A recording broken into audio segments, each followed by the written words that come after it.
Bonjour, aujourd'hui c'est le 11 juin. Je voudrais lire avec vous dans ce magnifique chapitre 8 de l'épître de Paul aux Romains. Il n'y a, il n'y a donc maintenant aucune condamnation pour ceux qui sont en Jésus-Christ. Il n'y a donc maintenant aucune condamnation pour ceux qui sont en Jésus-Christ. Voilà, nous démarrons aujourd'hui donc une nouvelle étape dans notre méditation parce que nous avons fini avec les deux parenthèses de l'épître et nous allons donc méditer dans cette deuxième moitié du mois de juin dans Romains chapitre 8, toujours sur le thème de la grâce. Et nous arrivons donc il n'y a donc, à ce donc. Et nous devons alors trouver d'où vient cette conclusion. Pourquoi est-ce que Paul dit ceci? Et plusieurs personnes, des étudiants, des théologiens, des personnes qui ont bien analysé cet épître, sont d'accord que ce donc n'est pas une conclusion de ce qu'il vient de dire dans le chapitre 7, que nous appelons une parenthèse, mais de ce qu'il a dit dans les chapitres 3, 4 et surtout le chapitre 5. Le chapitre 5 commence à peu près de la même manière que le chapitre 8. Étant donc justifiés par la foi, nous avons la paix avec Dieu par notre Seigneur Jésus-Christ. Étant donc justifiés, nous avons la paix. Et là, il dit, il n'y a donc maintenant aucune condamnation pour ceux qui sont en Christ Jésus. Comme nous avons été donc justifiés, je vous rappelle que le sujet de cet épître, c'est la justification par la foi, comme étant un acte de la grâce de Dieu pour nous. Et après, on peut s'amuser aussi à regarder la fin du chapitre 4 et du chapitre 5 et les comparer aussi avec le début du chapitre 8. C'est un petit exercice qu'on peut faire qui est très intéressant. Le chapitre 4 finit comme ça, qui a été livré, donc Jésus-Christ notre Seigneur, qui a été livré pour nos offenses et ressuscité pour notre justification. Et donc, encore une fois, nous trouvons le mot justification. Et la fin du chapitre 5, afin que comme le péché a régné par la mort, ainsi la grâce règne par la justice, pour la vie éternelle, par notre Seigneur Jésus-Christ. Nous trouvons encore le mot, pas le mot justification, mais le mot justice, d'où vient le mot justification.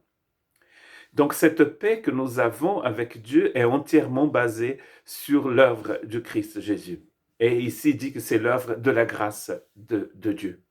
La grâce de Dieu en action dans la vie du Christ nous rend cette nouvelle vie que nous avons. C'est cette grâce en action qui va nous justifier, qui va nous rendre justes devant Dieu.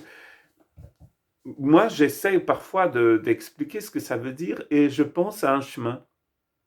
Dieu marche d'une manière et nous marchions d'une autre manière. Et Dieu veut que ses enfants marchent comme lui, c'est-à-dire qu'ils vivent, qu'ils soient comme lui, qu'ils agissent comme lui. Et donc, cet acte de Christ à la croix nous met sur ce chemin divin que nous appelons la justice de Dieu. Et donc, nous avons été rendus justes. Dieu nous a justifiés par l'œuvre de son Fils et nous a mis sur ce chemin magnifique.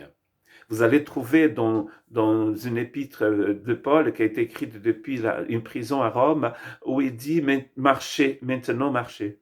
Après avoir expliqué à peu près ce qu'il est en train d'expliquer ici, il dit à ces chrétiens « maintenant marchez ». Dieu vous a mis sur le bon chemin, vous avez été justifiés par la foi, maintenant vous pouvez marcher. Et donc, au début de ce chapitre sublime, qui est le chapitre 8, il va donc dire, maintenant, il n'y a donc aucune condamnation pour ceux qui sont en Christ Jésus. Il n'y a aucune condamnation. Et il va expliquer très bien, d'ailleurs, dans la troisième partie de ce chapitre, qui est divisé en trois parties, donc le chapitre 8, il va parler justement de cet amour de Dieu, où rien ne peut nous séparer de l'amour de Dieu. Il n'y a plus de condamnation. Personne ne peut pointer du doigt et vous dire « Ah ah, regardez ». J'ai entendu quelqu'un dire quand j'étais au séminaire il y a fort longtemps, dans les années 80, au Brésil, vous savez, il a de ces messages que même 30 ans après, qu'on garde dans notre cœur. C'était quand on avait une conférence et on avait invité un pasteur, et je pense que c'était un pasteur américain, et qui nous disait, en fait, quand Satan vient frapper à votre porte pour vous condamner, vous dites, je vais vous donner le numéro de mon avocat et vous pouvez l'appeler. C'est ce qu'on fait, n'est-ce pas? Vous contactez mon avocat. Et c'est qui notre avocat? Mais Jean nous dit que notre avocat, c'est le Christ. C'est notre défenseur.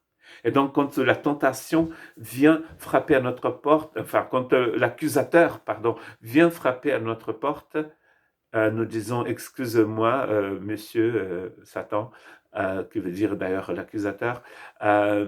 Donc, il s'appelle Shaitan. Monsieur Shaitan nous dit, excuse-moi, monsieur Shaitan, j'ai rien à vous dire. Je vais vous passer le numéro de mon avocat.